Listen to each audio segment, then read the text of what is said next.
Good morning, everybody. We are in Kusadasi, Turkey right now. This is the one of the last stops. The next one is Istanbul, Turkey for my cruise. And let's talk about Emma Tiglao.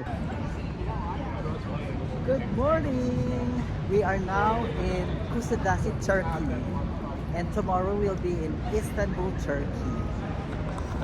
Napapagitan na ako ng dalawang gigantic cruise ships.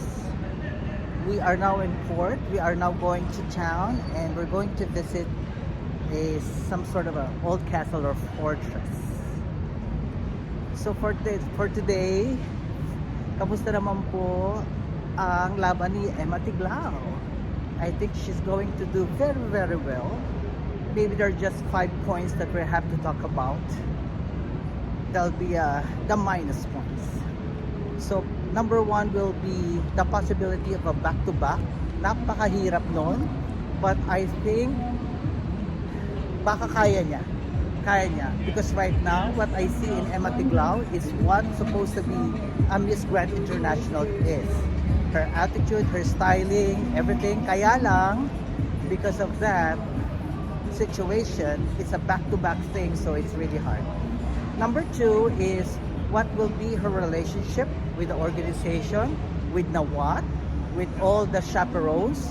So I hope that she is in a well-behaved attitude, very optimistic, very fun, very responsible, and very punctual. Number 3, I hope the styling is consistent. Sana magaganda ang mga materialis na dala niya, like what we see in her videos. And sa lahat-lahat ng mga pictorials na nakikita natin, I am very confident that bubulagain niya tayo. Pero I hope consistent lang yon. So, kasi makikita yun ng mga judges, makikita ni Nawat, Ate Teresa. Of course, si CJ will be one of the judges. So, dapat sana consistency.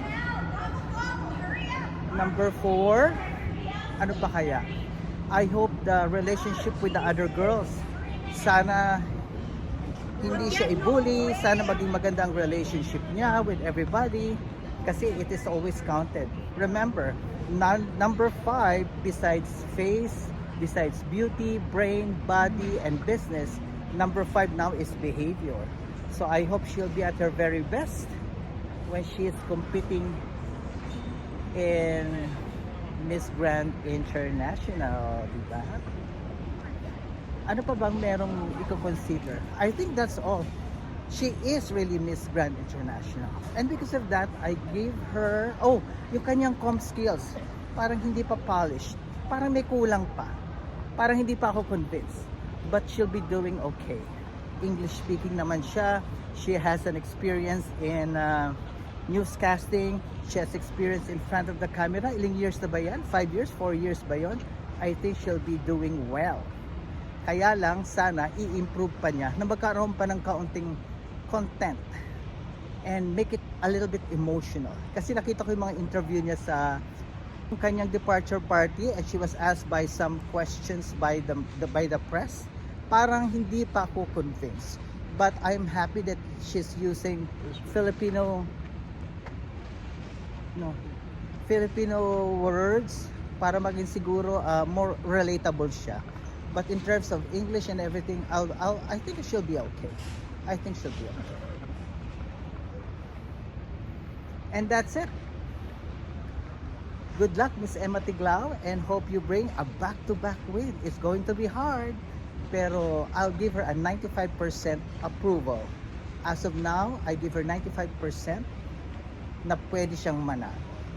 So those are the few points that she has to ponder para manalo ng corona. Ando na siya, konti na lang.